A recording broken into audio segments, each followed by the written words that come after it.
It's Aglaya and Herda. But hey, we're gonna review the tier list anyways. Alright, let's get into it.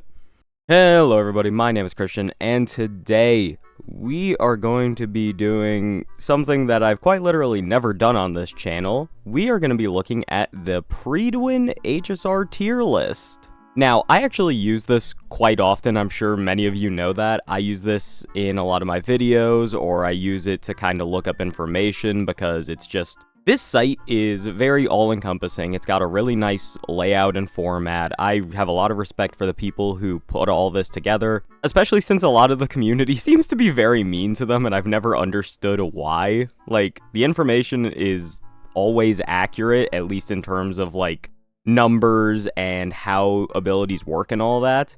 Obviously, the guide and build recommendations sometimes aren't perfect, but also they're a baseline. It's a recommendation of how you want to build them, so I just really like pre-win. I like what they do. And again, this tier list is interesting, and I feel like it's pretty good overall, and it's reflective of the state of the game in most cases. But yeah, so today I just thought it'd be fun to kind of look through, take a look at actually all the characters, get into it a little bit about some characters, how they work, their placements, all that good stuff. Just for the record, I'm not gonna pretend even in the slightest that I am not directly taking this idea from Moon. I'm not gonna lie. I don't know, but I really like her content, and I have a video actually talking about like Star Rail YouTube in the works, and she is one of my favorite YouTubers, and you know, I like when she does it, so I'm like, maybe I can do that. Maybe I can make this fun. I doubt it, but hey, we'll see. Alright, so let's get into it then. So I wanted to wait a few days to do this, mainly because Tribby was supposed to come out. I was sitting here at 12 at night the other day thinking, oh man, I could do this right now. Tribby was releasing the next day, so I opted against it. So now we can finally, you know, talk about Tribby and all these other characters. So looking at the tier list right now, I want to talk about something very early on, is the amplifier characters, the harmonies. Me personally, I think the way harmony and the way the amplifier tier should work is that if you are the best support of a team comp, in most cases I feel like you should be T0, unless of course you can be replaced by somebody. Because in the case of Sparkle is still undoubtedly the best support for Imbibitor Lunate, purely because of the additional skill points. The thing is, though, with Sparkle is that Sunday exists and does the exact same thing, but also gives energy instead of the more skill points. It's very niche differences, and they both have the same general play style in a lot of cases, but they work for different teams, and because the teams that Sunday works on are just better right now, I understand why Sunday is higher, because he fully deserves it. Like, I wish I had Sunday. And that says a lot, because I really don't like that man too much. But with how good he is for Aglaya, how good he's going to be for, like, Casterus and just every single Memo Sprite character, yeah, unfortunately, I do wish I had him so I could make my teams a little bit better. But hey, that's a life. I'm making do perfectly fine with Remembrance Trailblazer and Robin with my Aglaya team. Mostly because I have E1, though. That's mainly the only thing. But yeah, so now we can actually talk about the supports and all that. So Robin being T0 across the board is... Yeah. The power creep on harmonies go crazy. Next up is Ron May. This makes perfect sense. Break isn't as prevalent in Pure Fiction, so I completely understand why she isn't as high in Pure Fiction, but I'm going to be honest, I don't think it matters enough to, like... I think you could still do almost everything you want to with Ron May. The main difference is that if you have Robin for Pure Fiction, then you can get that in the action advance, but I think Ron May is like the next best character in most cases, so I feel like 0 would also not be a huge difference, but that's mainly nitpicking. I'm perfectly fine with this. Sunday, yep. I'm actually surprised he isn't 0 in Apocalyptic Shadow, but like, again, nitpicking. It's really not a huge deal. I'm sure I think he might actually go up there soon. It really depends on if he continues being used and if there's another Memo Sprite character that's just better in Apocalyptic Shadow, but we'll see. So now let's move on to our two DPS, because I have very, very, very little to say about them. Yeah, they're broken. These characters are absolutely incredible. Aglaya is very, very fun. I really like Aglaya. However, she is the most predatory character in this entire game, and I mean that with no exaggeration. It is insane, the duality of the Herta and Aglaya being on the same update rotation, because Herta is probably the most beginner-friendly character in this game. Like, she still has a lot of, like, kind of complexity to her, and then especially you have to figure out, like, running super speed and all that. You have to get the builds for it, and you have to make sure she's actually equipped to do the damage that you want her to do. However, I stand on my point, she is the most beginner-friendly character in this game. She literally weaponizes Serval into being a decent character. Serval was T4 to T5 for the last 6 months plus. That's incredible. Then we move on to Aglaya, who is absolutely brutal to use. Aglaya is so limited in her partners. I think it's very important that they put the partner tag on Aglaya. For those of you who don't know, the partner tag essentially means that this character needs a specific teammate to really function at their best, and Aglaya is the definition of that. Aglaya, if you do not have, like, Sunday and Huohuo, is going to underperform. You can make it work if you have like a quid pro quo sustain that can kind of make up for Huohuo, but it's not anywhere near the same level. And without Sunday, again, I have E1 Aglaya, and that's the only way I kind of found to circumvent that, because the energy issues are really brutal. Again, if you have her ideal team, she was pushing 1 million damage in that Nikador boss fight. Aglaya is unbelievably powerful in the right hands. T0 for MOC, that makes perfect sense, and it's built for her, so that's reasonable. Pure Fiction, Aglaya's okay.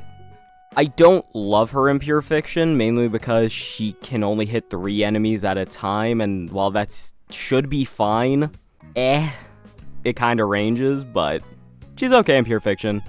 Apocalyptic Shadow, I honestly, like, this rotation was okay for her. The bug sucks. The bug is horrible to fight with Aglaya. If you fight Fantalia with Aglaya, she's pretty good. I think depending on the boss rotation, she could reasonably go up another half tier. I could see her in 0.5 in, like, the next few updates or so. Herta across the board, I'm going to be entirely honest, Herta across the board should be 0. I think she is genuinely that powerful. It's nitpicking, again, but she is genuinely that incredible. The only problem is that SP unfriendly, but if you have like a Sunday with Light Cone, or you have a Sparkle, you're kind of set. It's really just as simple as that. So now we move on to Tribby, who is already T0 across the board. I don't know enough about Tribby to really say much, but based on what I do know, this is valid. Like, listen, viewer, if you have not pulled, like, a great Harmony yet, go get Tribby. Just go get, don't wait for Robin, don't wait for Ron May. If you're a big Memo Sprite fan, then you could wait for Sunday, but otherwise, go get Tribby. You will not regret your choice for at least probably the next year. That's insane. All right, and then lastly, we move on to sustains, and interestingly enough, Ling Sha is now T0 across the board, whereas Aventurine has gone down in Pure Fiction. Once again, it's nitpicking at best. I don't think it's a huge difference.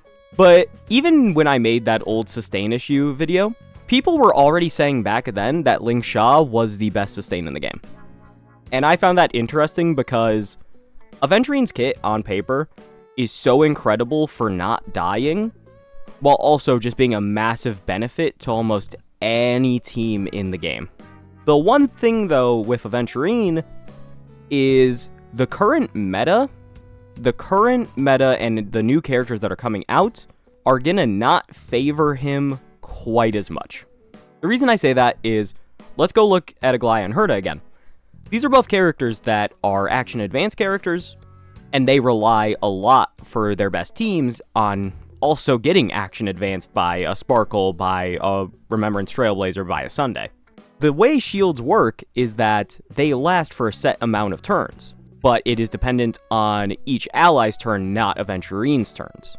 So if you are running Aglaia per se, she gets her joint attack, you have Sunday super speed her back up, she gets the attack again, and then you pop ult to make sure that your timer doesn't go off, you attack again, your shield's now gone.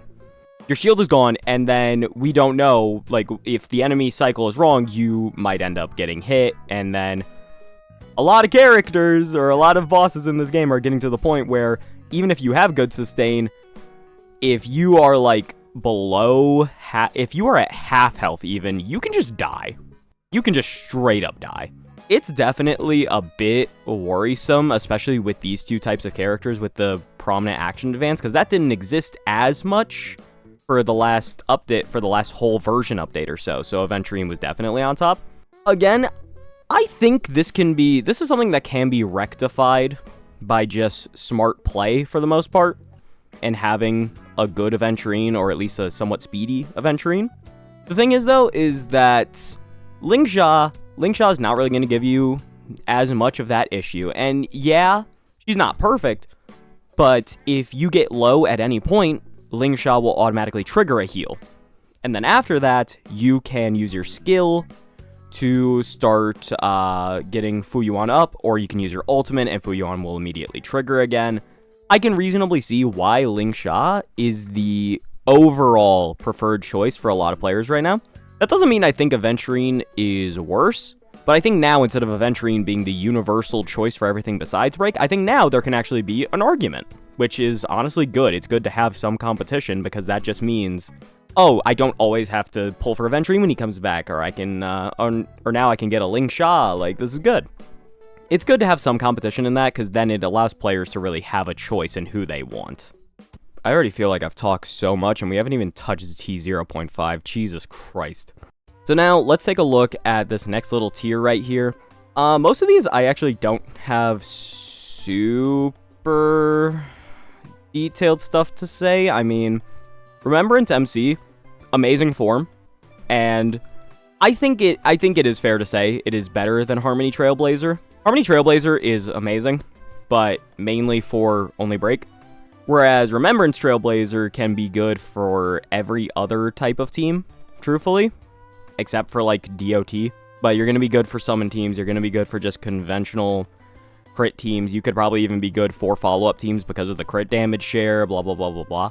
Remembrance Trailblazer is just great across the board, so I think this character, the fact that they keep giving us better forms of the Trailblazer after we started out with the shit-ass baseball bat is crazy. This is like a blessing. This is amazing that the MC is this good. It's awesome. I also love that after essentially being a weapon for so long, and then waking up as a weapon again, our Trailblazer has now shifted essentially to being such a massive support for the whole team. Because we went to a Sustainer in Preservation to protect the team. We went to Harmony to enhance our team. And now we have Remembrance, which is the same thing. I just really like that in like a little lore perspective. But anyway, about the actual gameplay, Remembrance Trailblazer, great character, super good, would recommend building. Fugue, Fugue is the premier break support in the game right now. So if you don't have Fugue, that's rough. It's literally as simple as that. That's rough. Especially if you have Rappa. If you have Rappa, you should have Fugue. Fugue does so much for what Rappa wants to do. It's not even funny. Especially getting to break more often. Like, yeah, this is the premier break support in the game right now.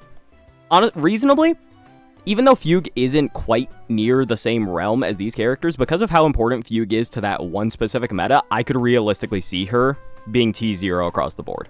Not to mention, she does have some defense reduction, and if you look into her Eidolons, that's crazy, but obviously, this is without Eidolons. But yeah, like, Fugue, absolutely insane and essential to the break meta, so I could see her actually being higher. Jiaoqiu, despite so many people giving him shit, Jiaoqiu has remained such a competitive character and so helpful to this day. It's honestly nice to see. I'm very happy that Jiaoqiu has, like, that he's remained so prominent in the game. So, moving on from Jiaoqiu, this is one of the most interesting things in the world. March 7th Hunt is on the same level as Topaz. That is insane. After I spent all this time talking about 4 stars in one of the other videos, this is insane that a 4-star they've made recently, and they made her completely free, all the Eidolons, and just made her so good, has managed to rival probably the 5-star with the most longevity in Star Rail history. Topaz came out well over a year ago. That was like, what? I think it was a 1.4, 1.3? Topaz has easily the most longevity in this game so far as a 5-star, and that's incredible that she's still up here, and it's more insane that a 4-star in March is able to rival her, and I fully agree with it. March is incredible. If you are running a Fei Xiao team, March is such a good premier option, it's not even funny. She is incredible. And then she can be ran as a break character too, and can support your other break characters, which is crazy. It's like, the entire character design, everything about March is just incredible. I absolutely love the character. This is one of the best designs in Star Rail, I think. Moving on to Jade. Jade mainly got boosted up here because of the Herta. They're not putting the partner tag on it, but I stand on that information. Jade is a fine character. Jade is pretty good overall. I still think Jade is up here because of the partner tag. However, in pure fiction, incredible character, up there with Herta, blah, blah, blah, blah, blah. So, Jade, not much to say there. So now, this is something everybody was screaming their heads off about. Fei Xiao and Firefly have both dropped to T0.5 for MOC specifically. So, yeah, I agree with both of these. And it's unfortunate, because I love Fei Xiao. Fei Xiao has not been good for a single MOC lately. I think it just kind of sucks for characters like her and characters like BOOTHILL. They're such incredible characters, and they have very unique and fun playstyles. Like, because everybody I know who has BOOTHILL swears by BOOTHILL. They love BOOTHILL. And I get it. BOOTHILL's sick. But single target in Star Rail sucks. It just sucks. And even in something like Apocalyptic Shadow, which is meant to be single target and break oriented, sometimes they just don't even, like, allow that. Like, the most recent Apocalyptic Shadow focused a bunch on minions and getting rid of them. And it's like, yeah, you could just hard focus the bug, for example. You could hard focus the bug and break down his toughness bar. But but then you're gonna get swarmed by the damn bugs. And then the thing is, though, is that they get a buff if they don't die. That's crazy. Overall, it's just really annoying, honestly. Because single target it should be something that's more accessible, because they've literally made game modes for it and they're getting rid of it again. It's so stupid. So why are we making single target characters then? It's just a nerf. Like, this is my advice to anybody new watching this, or to any, like, players who have watched before and they're slowly making their way up to harder content. If you are going to get any premier DPS, I will always recommend a multi-target DPS over a single target DPS. Without a single shadow of a doubt, you should always get a multi-target DPS first. So, like, if you have the chance to get an Aglaya, the Herta, Acheron, Rappa, get one of those. I mean that so sincerely, get one of those. And then even for characters like Firefly isn't, like, she's multi-target technically. She's not great, but she's technically multi-target. And again, she's really good. She is still really good at what she does. But content just hasn't been suited for her super well recently. So I understand the drop. I will say, don't let these red arrows here fool you. These characters are both incredible, and for the most part, they can still do exactly what you want. But with the way this game currently is that MOC always focuses on the most recent characters to do like a showcase, essentially, of them. So, yeah, it's like, these two are struggling because these two have to be the stars of the show. At a certain point, I am fully convinced Firefly will go back up to T0, because a fire implant is always going to be helpful.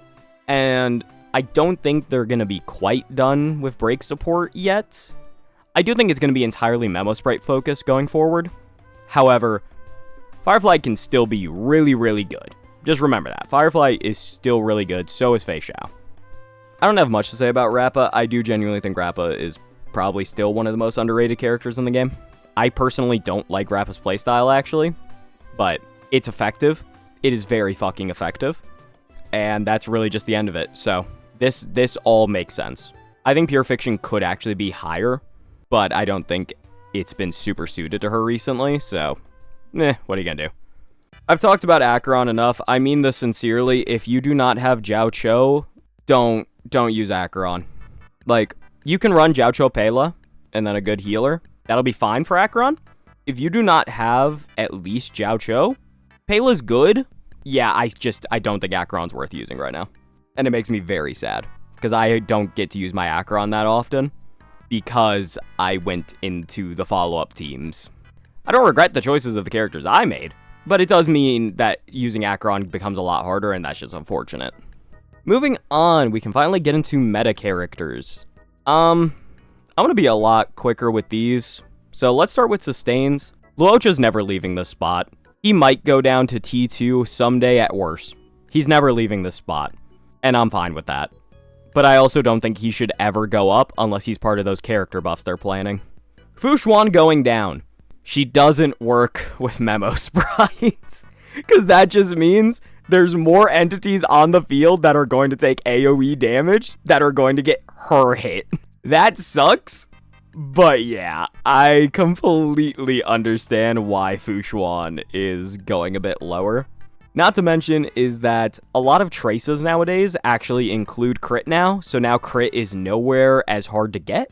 So while I still think that's such an invaluable thing to have for any character, because that can really easily get you to the highest crit rate in the game to guarantee you're always hitting, this is like, I can't argue with this. I think this is a reasonable drop.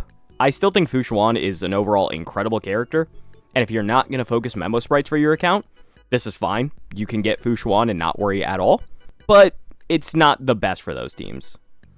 I will say, I did use Fu Xuan in my most recent MOC run, and it went perfectly fine. But that dude just didn't get to hit me very often to begin with, so that's a bit different.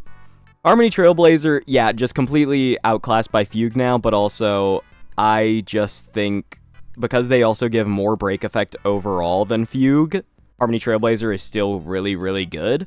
But when you have somebody who's better at you for your job, and Ron May is still the most important key member, I understand him being a bit lower. I don't think Harmony Trailblazer will ever really leave this spot unless break just gets painfully bad. Sparkle, I already made my whole talk about Sparkle. She's just outclassed now, and her best team just isn't as good.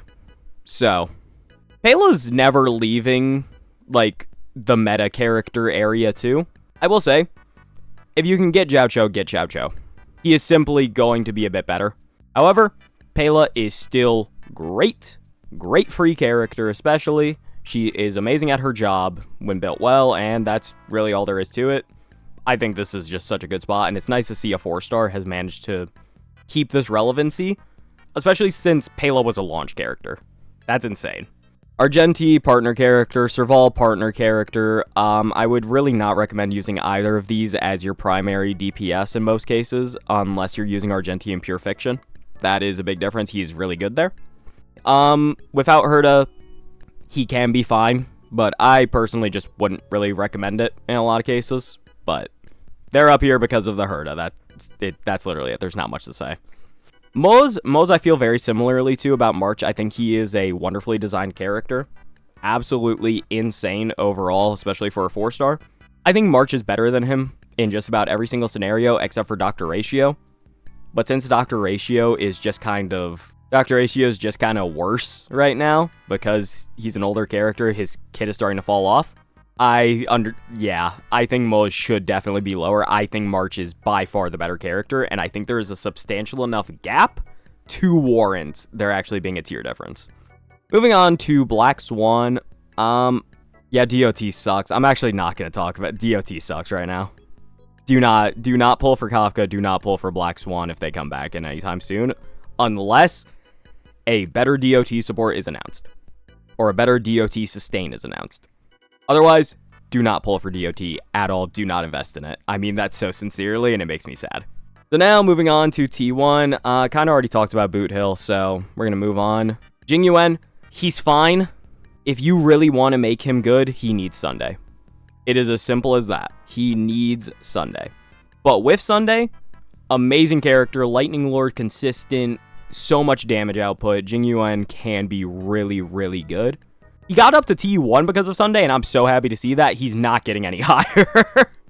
Unless there's just a really good string of, like, lightning weak characters and enemies and all that, then maybe. But, yeah, he's probably staying here for a little while.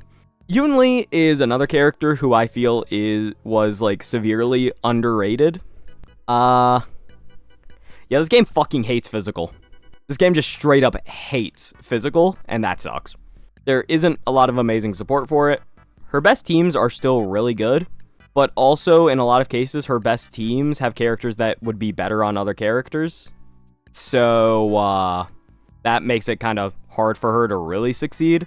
I do think it was nice to have a kind of return to the counter archetype, but I just don't think it is consistent enough to really come around often. That's kind of sad, but that's just life. Moving on to T1.5, Ratio is old. L. Himiko, you should really only be using her as a break support, because as a partner to the Herda, she actually isn't that good. I would always recommend normal Herda, Serval, or Argentian Jade over Himiko if you're going to use a support for the Herda. Himiko is just not built for it in the same way, especially since she relies on breaking to even get the follow-up attacks. So, use her as a super break. She's pretty good at it, but yeah. And Baibu Lune, he's good. He's going to keep dropping lower and lower. His best support was Sparkle, and that really helped him for a while, but he's simply getting outclassed by all the new DPS. And while he still has good AoE at least, when you have somebody like the Herda or you have Jing Yuan with Sunday, it's just hard to keep up, honestly. Yeah, DOT sucks. Alright, moving on. Herda's just here because of the Herda. We're not talking about that. Ting Yun, actually, all three of these characters, it's just because they're getting replaced. They've gotten better, like, there's just better alternatives. Sunday for Bronya. We have Sunday for Ting Yun, too, actually, and Huohuo for Ting Yun. And then Silverwolf is just outclassed entirely by Jiao Cho. And she's outclassed by Pela now because she's only a single target. That's not helpful. You need mass defense shred in the current state of the game. It's as simple as that.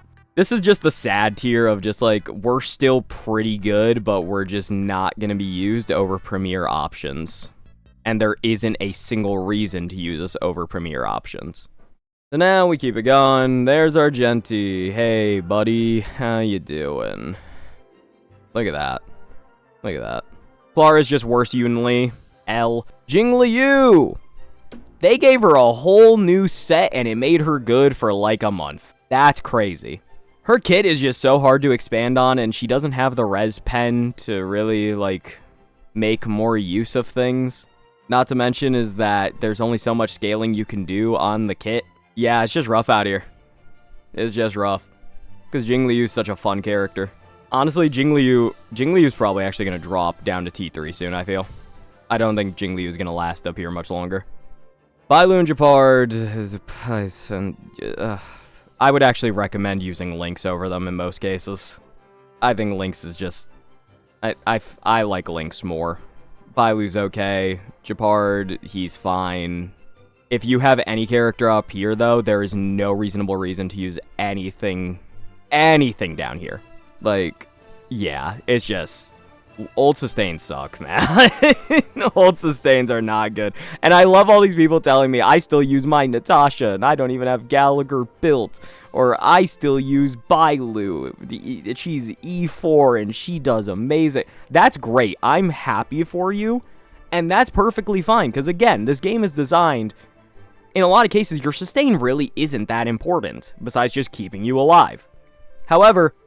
I don't care. The character is objectively worse. Gallagher clears all of them. I don't care. Yeah, actually, I'm gonna be so for real. Every single character left down here is just old. There's nothing more to comment on. They're just old and Misha. Poor Misha. When looking around, I hope Blade gets a boost with Mighty. I'm not sure how well that'll actually work out, because Castris is probably going to be the premier partner, so, oh well. But I hope that Blade gets a boost somehow. Xingque moved back up. There really isn't it really doesn't matter that much, because a character reliant upon RNG is always going to be very situational. Thank God we have infinite retries on stuff. Zila sucks. She just doesn't have enough in her kit to really get up to where the big boys are at. Poor Zila, man. She needs a rework and a redesign, a new form, anything. Please, anything. Sampo, DOT sucks right now, so I would never recommend using it. And if you somehow don't have Black Swan, well, Sampo's your next best option. Either that or Gwenaifen. Wow. Asta, she's lost a lot of her purpose because, 201 speed Asta is very situational at best. And then again, hyperspeed will just negate most of that. Plus, the buffs are usually better on those characters on the normal amplifiers. So, Asta is probably very quickly going to keep working her way down the list because there just won't be much incentive. Then, Luca, no reason to use him. Shui, no real reason to use her. You can use her for break teams now. Super break, I would recommend. She can be fun. Still just not amazing. Welt, if you are going to be using Welt, I would actually entirely recommend a Welt Sustain. Try and get some 0 cycles in. There you go. Hanya, she exists. At least she gets skill points back. I still think Hanya's underrated. The problem is underrated would just be a T3.5 if it existed. So, oh well. And all of these characters are truly just not good. The only one who I could say anything about is, if you like Break a lot and like experimenting with Super Break, I would recommend Su Shang. She can be really fun in that sort of mold. Overall, though, all these characters are just not very good. They are severely outclassed, and there isn't much to say because they're all just old. That's simply it. Their numbers just don't stack up. They don't have any meaningful talents to use. The Trailblazer's frickin' talent is gain an attack boost when you break enemies. That's not helpful to the overall kit. It's just not good. So, it's just rough for the Forgotten ones. They're forgotten for a reason. Yeah, so that's kind of my take on the whole Star Rail tier list thing. A lot of these characters, the tier list is always going to be shifting down, essentially. All these characters are eventually going to keep lowering and lowering, unless they start implementing, like, version buffs, like once every version, characters can get boosted up a little bit. I think that'd be fun. That's not good for wallets though, so I doubt they would do it. I do think that they are getting better at making characters who can actually hold up for long periods of time. Firefly is a good example. She was released in 2.3 and she is still pretty good as of 3.1, and she will probably be good until it's been an exact full loop. So from 2.3 to 3.3, I think she will still be great for a very long time. Characters like Acheron, again, if you invest in Acheron, she's far better. So if you're willing to invest in her, you're going to have a good character for a long time. Fei Xiao, just because of the single target nature, that could honestly be really rough going forward. And as a result, March and Topaz will probably be affected by that. But as of right now, pretty good.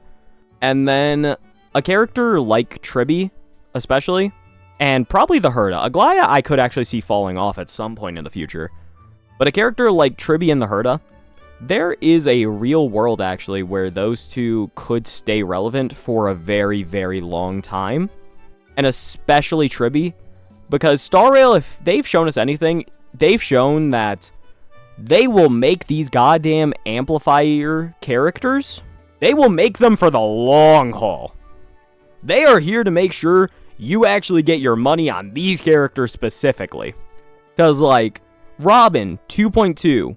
I think Ron May, 1.6? Sunday's 2.7, but Sunday's going to be good for the next year straight. I promise you that. And then Zhao Cho's already, Zhao Cho's, 4 updates, 5 updates removed from when he first came out, and he's still going to be kicking for a very long time. I wish they could design all characters as well as they design the amplifier / harmony characters. I really wish they could design all characters as well as they do these ones, but again, that's another rant for another day. So don't take anything of what I said too seriously. This is all opinions, and again, you're welcome to play this game however you like. It's completely up to you, but this is just my opinions on everything I'm seeing and how I feel the nature of the game is going, blah blah blah blah blah. I hope you guys enjoyed this. It's a bit different, but I'm trying to break out into a few other things, and especially these rant-type videos, because people seem to enjoy me just yelling at my screen for like 20 minutes, so we're gonna keep these up for a little while. Alright, that's gonna be all for today. I hope you guys enjoyed. I hope you guys will look forward to the next video, and I'll see you guys then. Bye-bye.